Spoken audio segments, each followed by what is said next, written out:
Okay, so it is Palm Sunday, and I tried to not do this one year, and I got so much feedback on you have to do the palm tree story.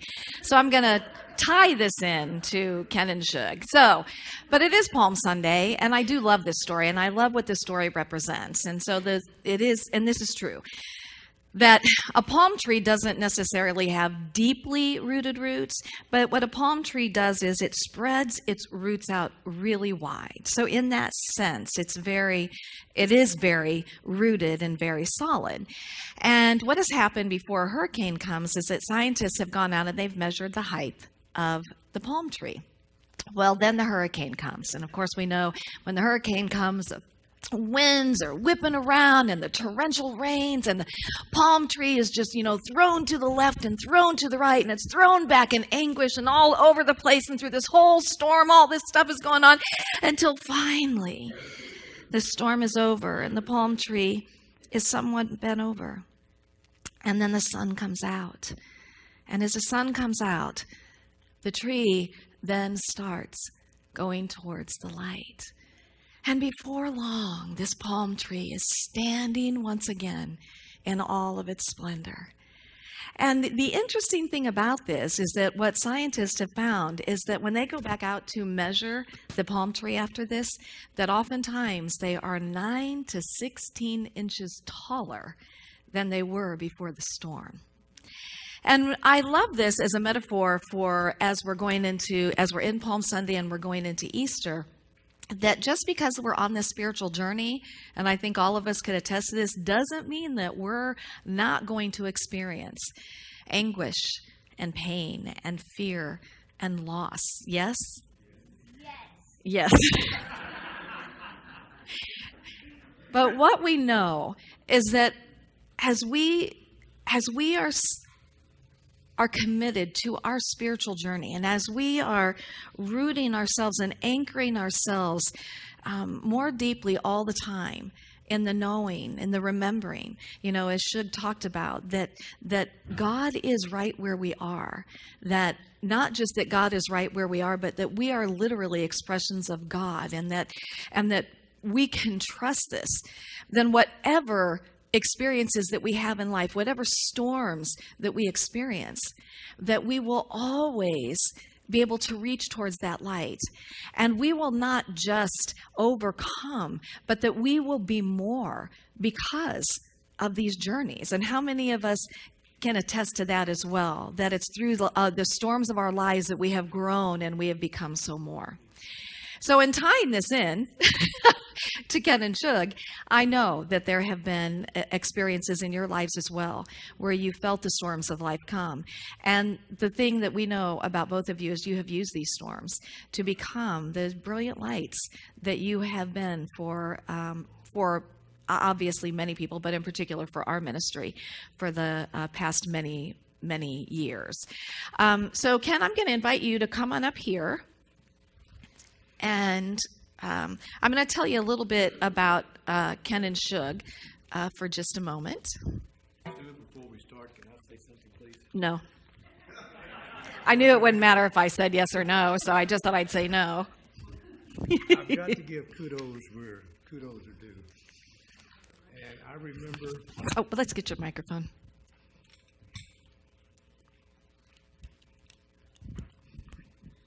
I remember when this young lady right here used to sit towards the back, so shy that she wouldn't even speak. And we got to talking one day. And then when I heard her sing, I said, you need to get up there and sing. You need to let your God light show through that voice of yours. And that's one time in my life I was completely right. Thank you. Yes. Thank you. Okay, well, Shug did the meditation for us. Shug is the quiet strength. She's more of a behind-the-scenes type of person, and she's been very instrumental in being a spiritual sounding board for Kenneth for his lessons and his teachings.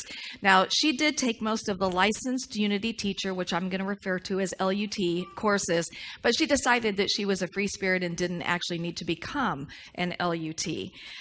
She's done a lot of work with negative energies in homes and in businesses and with people and help people to release those energies and have a more positive experience of life. She's also done a lot of work with weather patterns. And as she said, that when Jesus said, "You can do the things that I have done and even more," she took it very seriously. She took that to heart. She taught a masterminding class for 3 years. In fact, I was thinking earlier that I was in the masterminding class, and it was when my son was 5, so that was 28 years ago.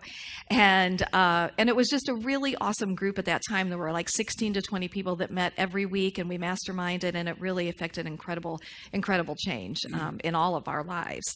Now, Kenneth has been one of our main L.U.Ts here for over 15 years, and one of the things there's many things I want you to know about Kenneth, but his commitment and dedication. Kenneth, with the exception of just not being able to get up out of bed because he's been so sick, which has not been very often, has been here every Sunday morning and every Wednesday night without fail. And this man spends hours of preparation. Every class, he's so dedicated and committed to what he does. He's taught the Quest class 5 times. The Quest class is a year-long class, and he always arrives early for class, early for church, because he wants to, and I know most of you have benefited from this, he wants to greet you personally. He wants you to feel like you're special. He wants everybody to feel acknowledged. So he always is here early to greet everybody.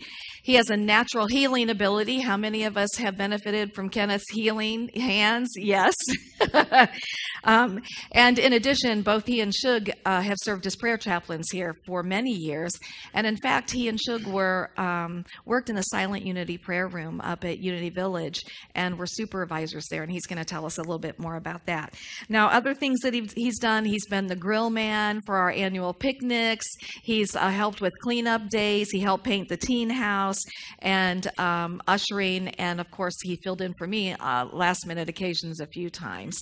And one of the things that I've always heard Kenneth say that has kind of been his whole thing is, he wants you to get excited about your life. How many of us have heard that? I want you to get excited about your life. So I'm going to just ask you some questions, sir.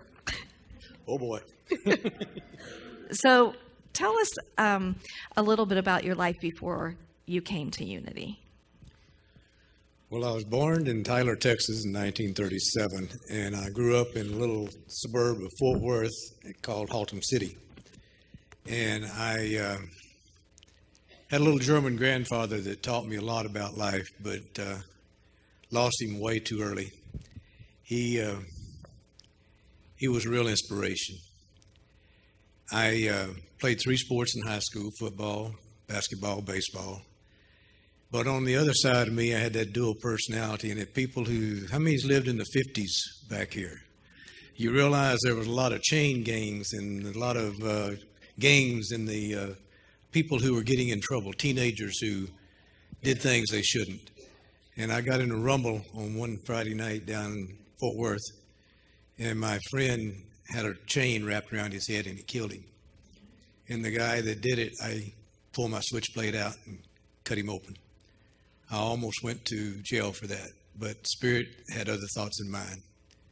Took me to J. White's Baptist Church, and it was a rehabilitation. And I had to stay a year there with them. But I got to singing, helping them do and I love to sing, as people around here know, and I helping them build their building. And Jay heard me, and he said, "We've got a youth group starting, and I'd like you to be the lead singer in it." And out of the 5 of us that started it, 4 of us went on to Southern gospel music with well-known quartets, from the Chuckwagon Gang to Deep South Quartet and a few others. And after about 4 years out of high school, I went to the Air Force, spent 8 years there and 2 terms in Vietnam, and moved to North Carolina, and I'll stop there.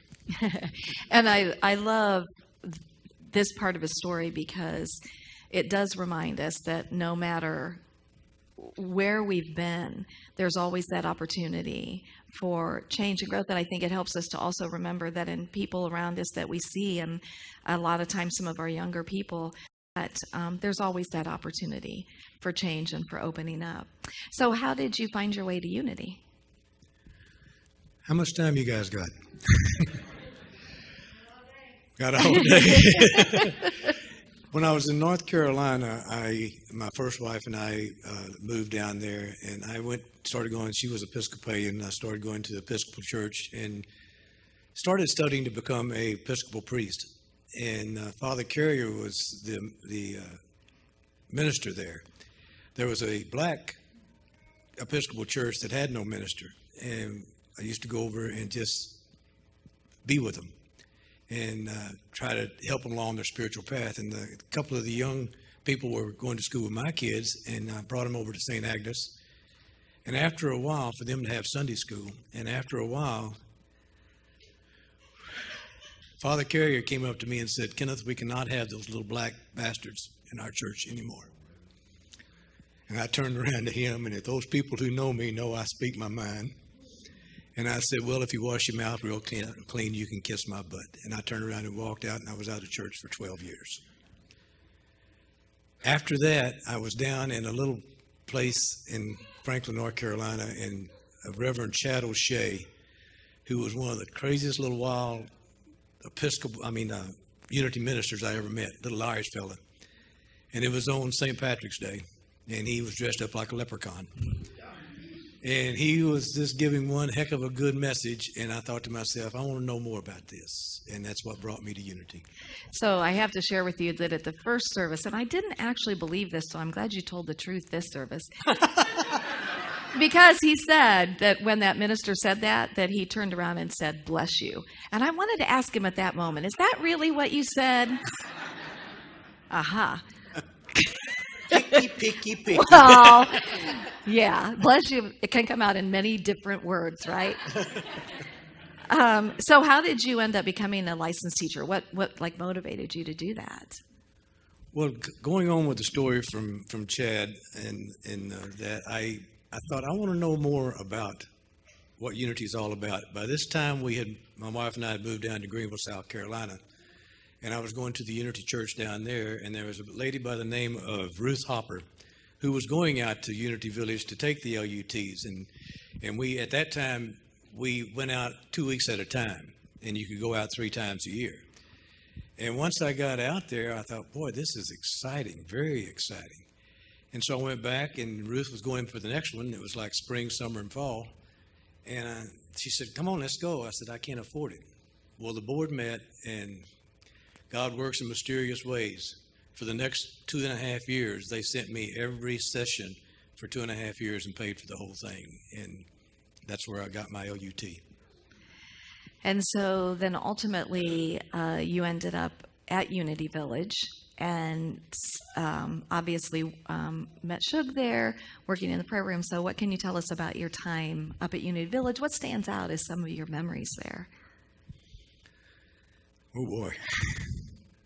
Some of my greatest memories there was just the first time I walked on the campus of Unity Village.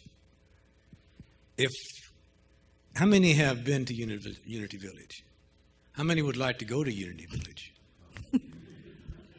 I encourage the church to organize a field trip to go there, to feel the energy of the Fillmores, to feel the 100+ years that Unity has been there in Lee Summit.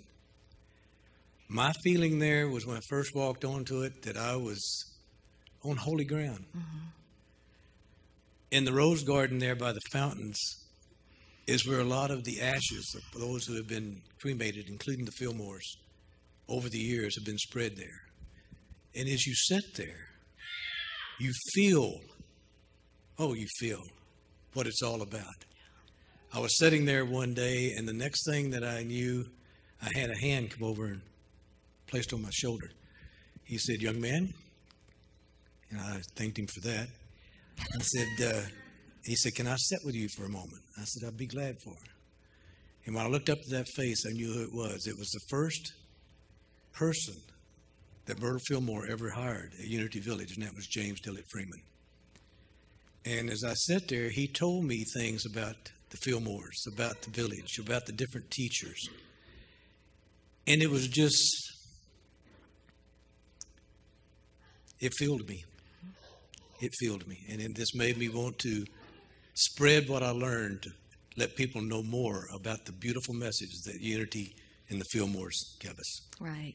And then maybe some of your experience in the prayer room. I mean, I can't imagine what that had to be like to work at Silent Unity and get to go into the meditation part of it. And while I was there taking different classes, I had a granddaughter that was born, and she was born with retinoblastoma in both eyes. She had cancers in both eyes, and they didn't think she would live past the age of 2 to maybe 3. Maggie is now 25 years old, and she has graduated from college. But I went to, while I was there, I'd go up and pray with the people up there for her healing. When I went back to see if I could go to work there. And they hired me. And when I went in, it was such a privilege and a blessing to receive the calls. We received anywhere between 75 to 100 calls a shift.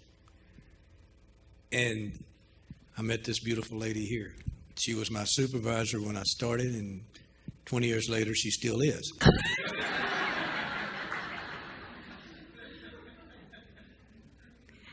good job. Thank you. Boy, I know how to polish that one. That's right. That's right. Now to keep them happy. Okay, now I'm going to get into the easier questions for you. Thank God. How would you define God?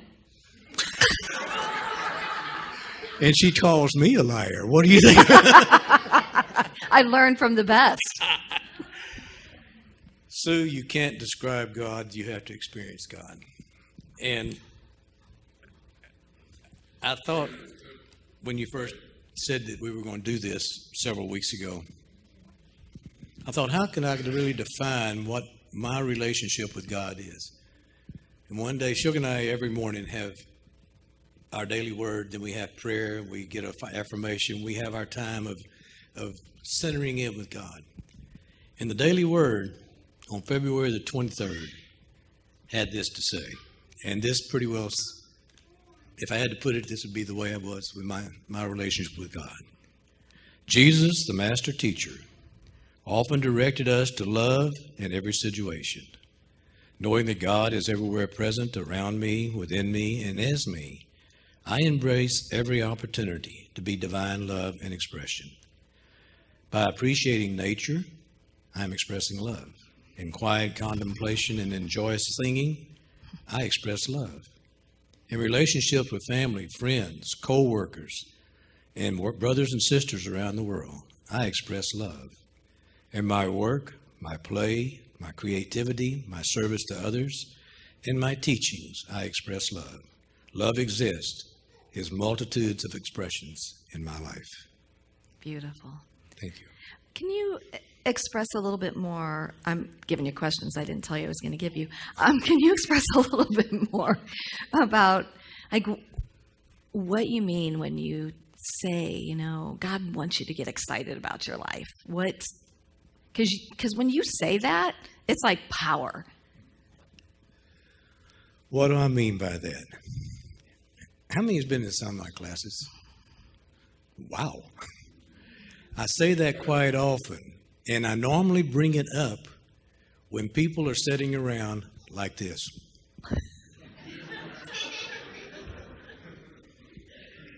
And as soon as I say, God wants you to be excited about your life, and so do I, what are you willing to do about it?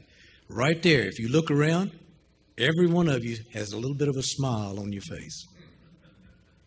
What I mean by that is I want you to get in touch with who you are, the beautiful, beautiful creation God has in each one of you.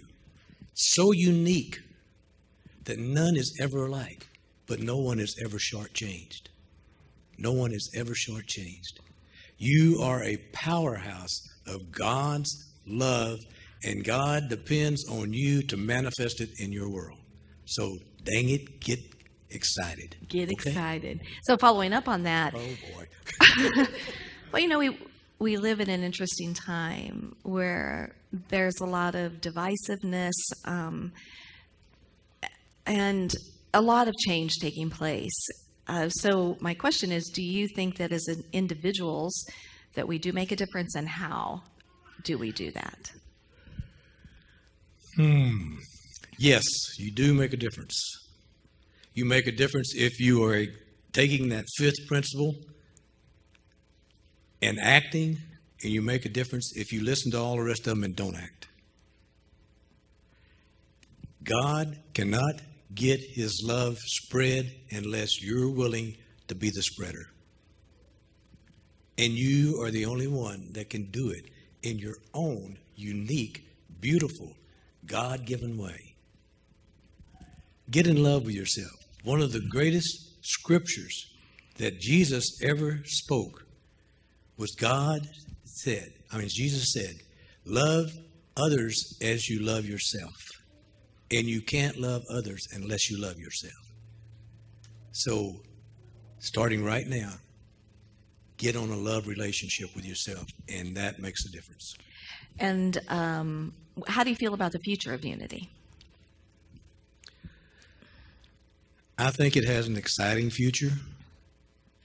But as I was talking about going up to the village and getting in touch with the history that's there, learn all you can about Unity. Get classes started and attend them about Unity. See what Unity says more than just words, more just in a book, more than just a teacher. What does Unity say to you? And when it excites you enough, you will not be able to keep it within yourself. Unity has a beautiful future, and it's sitting right here. Right here. So I want to open it up if any of you have a question for Kenneth. Be kind. Paul? Kenneth, what's your most precious memory or memories here at Unity of Springfield? What are your most precious memory or memories here at Unity of Springfield? How do you put that in one, Paul? Well, as I'm looking right now, and I did in the first service, I look around at different faces that I've known a short time. I look around at different faces I've known for quite a while. And basically, the precious memories I've had here is the 15 years of being able to share what God puts on my heart in classes, what God's put on my heart when I talked about Carrie. I look around at different ones that came to me to ask me different questions, and the beautiful love and trust and beingness that we shared with each other. I look at my dear friend sitting right there, L.U.T. And I remember her and Cecil, and many times sitting right back over here and talking to Cecil. And after Cecil made his beautiful transition, she would be over on this side somewhere, and I would always sit in her seat before she got here. And she would give me this, and then sometime I just flat move her seat. But those were the beautiful times where we just kind of touched base with each other. One of the people I've got here that was going through some rough times in his life several years ago. Everybody know my friend Chris Robinson, sitting right there in the blue shirt, right there. Him and his mom, Claudia. He brought me this beautiful little card, and on the back of it says Funny Zone. And this is it's far from funny. But this is what God has given me here at Unity the privilege and the honor to do, and that's to touch lives and make difference.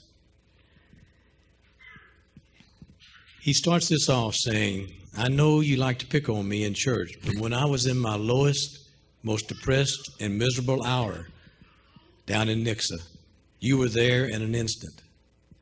You were there to cheer me up. You were there to make my week. I will never forget that. Thank you from the bottom of my heart. Have some good times with your family. I will miss you. I send lots of love.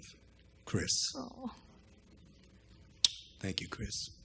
That's my precious moments. Yeah. That and many more like them. Well, I want to obviously say on behalf of all of us how much we appreciate all that you have given, all that you have brought to this ministry, the ways that all of our lives have been changed because of your love of unity and of your love of life and your example of that. Ken is one of those people that if he sees a need, he is right there. Whether he's here in the ministry or he's driving down the road, whatever it is, boy, he's stopping in and you're going to help. And that has been such an example for us. Also, just your example of staying young. And it really, though, staying young and and it's so fun because he, I don't know if you know, but Kenneth is quite the dancer. I mean, quite the dancer. I think you'll get to see a little bit of that maybe at our second song that we have here. But we want to give you two things, and one is this plaque. And although we may not be able to do this like through the worldwide ministries, we're doing it here through Unity of Springfield, but it's Kenneth Reitmeier, licensed Unity teacher emeritus, because you have been and you will always will be that licensed teacher here for us that will be remembered. You're in the history books here, buddy. and so you get to take that with you and hang that on your wall so that you can remember how much we love you. And then this was Dee's idea, because we want Kenneth to think of us all the time. And so her idea was he's going to be in the car all the time. So we got this keychain that says life is good on one side and Unity of Springfield on the other side. So he, just like Kenneth has always done, he is going to hold us in the palm of his hand. Yes. Let's get the microphone. Okay.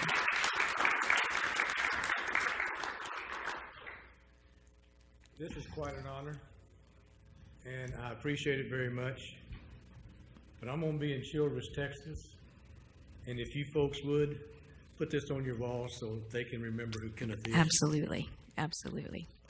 And I just want to say, thank you, because Kenneth has been my partner in crime for over 15 years. When I was the administrator and then moving into becoming a spiritual leader. And, you may not know this, but for years, Kenneth called me every Monday morning and every Thursday morning and left me a kudo. And I would purposely not answer the phone because I would have those on my recordings. And he told me this over and over again. He said, I have your back. I have your back. I have your back. I have your back. And I always knew that. And we have shared this ministry through what he has done with what he teaches here and through what I do. So I just thank you from the bottom of my heart for all of these years. And I'm going to miss you so much.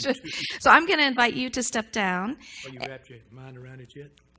No, I haven't. So, because you have a few weeks yet before you leave, so I'm not wrapping my mind yet. And Shug, if you'll come up, and we're going to sing "I Behold the Christ in You" to Ken and Shug. The words will be up on the screen, and this is our blessing to you.